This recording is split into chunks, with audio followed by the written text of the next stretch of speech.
Épreuve orale collective. Vous allez écouter plusieurs documents. Avant chaque écoute, vous entendez le son suivant. Pour répondre aux questions, cochez la bonne réponse. Vous écoutez la radio. Lisez les questions. Écoutez le document, puis répondez.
Peut-on apprendre à être drôle? Comment faire carrière dans l'humour? Et peut-on faire rire partout dans le monde avec les mêmes blagues? Maman, vous êtes en direct de Montréal, au Canada. Bonjour tout le monde. Les auditeurs vous connaissent bien puisqu'ils entendent tous les matins vos chroniques sur notre antenne. Êtes-vous né drôle ou l'êtes-vous devenu? Alors, ceux qui ont grandi avec moi ont été étonnés de me retrouver humoriste. Ça m'est arrivé par accident. J'ai eu un parcours scientifique, j'ai fait des études en physiologie végétale. Et j'ai découvert la comédie par un ami à Paris qui m'a entraîné dans un atelier d'humour. J'ai participé à des scènes ouvertes les week-ends pour le plaisir. Petit à petit, le public a répondu. En un an, c'est devenu mon gagne-pain. Et voilà. Aujourd'hui, j'encourage les jeunes à suivre leurs rêves, à sauter dans le train quand ils passent. Vous lancez votre école du rire? Oui, en Afrique, au Niger. Une école ouverte à tous les étudiants africains pour les former aux arts de la scène, à l'écriture, aux techniques en son, lumière, au management. C'est parti d'une observation. Il y a énormément d'humoristes qui cherchent à être formés, mais peu de possibilités de formation. On a la chance en Afrique de jouer sur tout le continent francophone, pas dans un seul pays. Partout où je passe, les gens me demandent comment devenir humoriste. Je leur dis, il y a des techniques, c'est un métier. Quand tu fais rire ta famille, c'est différent. Quand tu montes sur scène, les spectateurs paient leur billet, donc tu as un devoir. Quand quelqu'un vient s'asseoir dans un restaurant ou un avion, tu as un service à lui rendre. Les gens s'assoient et te font confiance, amène-nous à destination. Ça doit être dans les règles de l'art. Dans vos chroniques à l'antenne, on ne vous voit pas, vous n'avez que votre plume et votre voix pour faire rire. C'est compliqué? Oui, et il faut aller vite en plus. J'arrive à la fin du journal, je dois coller à l'actualité, donc je suis en permanence connecté aux informations.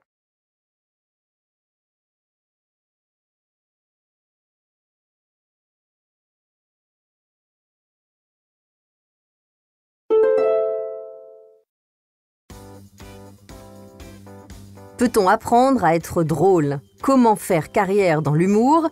Et peut-on faire rire partout dans le monde avec les mêmes blagues? Maman, vous êtes en direct de Montréal, au Canada. Bonjour tout le monde. Les auditeurs vous connaissent bien puisqu'ils entendent tous les matins vos chroniques sur notre antenne. Êtes-vous né drôle ou l'êtes-vous devenu? Alors, ceux qui ont grandi avec moi ont été étonnés de me retrouver humoriste. Ça m'est arrivé par accident. J'ai eu un parcours scientifique, j'ai fait des études en physiologie végétale. Et j'ai découvert la comédie par un ami à Paris qui m'a entraîné dans un atelier d'humour. J'ai participé à des scènes ouvertes les week-ends pour le plaisir. Petit à petit, le public a répondu. En un an, c'est devenu mon gagne-pain. Et voilà. Aujourd'hui, j'encourage les jeunes à suivre leurs rêves, à sauter dans le train quand ils passent. Vous lancez votre école du rire? Oui, en Afrique, au Niger. Une école ouverte à tous les étudiants africains pour les former aux arts de la scène, à l'écriture, aux techniques en son, lumière, au management. C'est parti d'une observation. Il y a énormément d'humoristes qui cherchent à être formés, mais peu de possibilités de formation. On a la chance en Afrique de jouer sur tout le continent francophone, pas dans un seul pays. Partout où je passe, les gens me demandent comment devenir humoriste. Je leur dis, il y a des techniques, c'est un métier. Quand tu fais rire ta famille, c'est différent. Quand tu montes sur scène, les spectateurs paient leur billet, donc tu as un devoir. Quand quelqu'un vient s'asseoir dans un restaurant ou un avion, tu as un service à lui rendre. Les gens s'assoient et te font confiance. Amène-nous à destination. Ça doit être dans les règles de l'art. Dans vos chroniques à l'antenne, on ne vous voit pas, vous n'avez que votre plume et votre voix pour faire rire. C'est compliqué? Oui, et il faut aller vite en plus. J'arrive à la fin du journal, je dois coller à l'actualité, donc je suis en permanence connecté aux informations.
Peut-on apprendre à être drôle? Comment faire carrière dans l'humour? Et peut-on faire rire partout dans le monde avec les mêmes blagues? Maman, vous êtes en direct de Montréal, au Canada. Bonjour tout le monde. Les auditeurs vous connaissent bien puisqu'ils entendent tous les matins vos chroniques sur notre antenne. Êtes-vous né drôle ou l'êtes-vous devenu?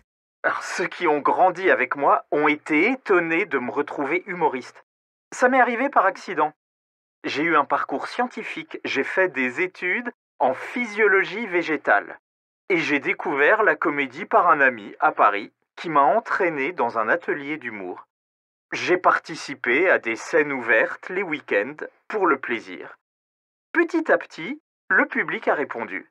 En un an, c'est devenu mon gagne-pain. Et voilà. Aujourd'hui, j'encourage les jeunes à suivre leurs rêves, à sauter dans le train quand ils passent. Vous lancez votre école du rire? Oui, en Afrique, au Niger. Une école ouverte à tous les étudiants africains pour les former aux arts de la scène, à l'écriture, aux techniques en son, lumière, au management. C'est parti d'une observation. Il y a énormément d'humoristes qui cherchent à être formés, mais peu de possibilités de formation. On a la chance en Afrique de jouer sur tout le continent francophone, pas dans un seul pays. Partout où je passe, les gens me demandent comment devenir humoriste. Je leur dis, il y a des techniques, c'est un métier. Quand tu fais rire ta famille, c'est différent. Quand tu montes sur scène, les spectateurs paient leur billet, donc tu as un devoir. Quand quelqu'un vient s'asseoir dans un restaurant ou un avion, tu as un service à lui rendre. Les gens s'assoient et te font confiance. Amène-nous à destination. Ça doit être dans les règles de l'art. Dans vos chroniques à l'antenne, on ne vous voit pas, vous n'avez que votre plume et votre voix pour faire rire. C'est compliqué? Oui. Et il faut aller vite en plus. J'arrive à la fin du journal, je dois coller à l'actualité, donc je suis en permanence connecté aux informations.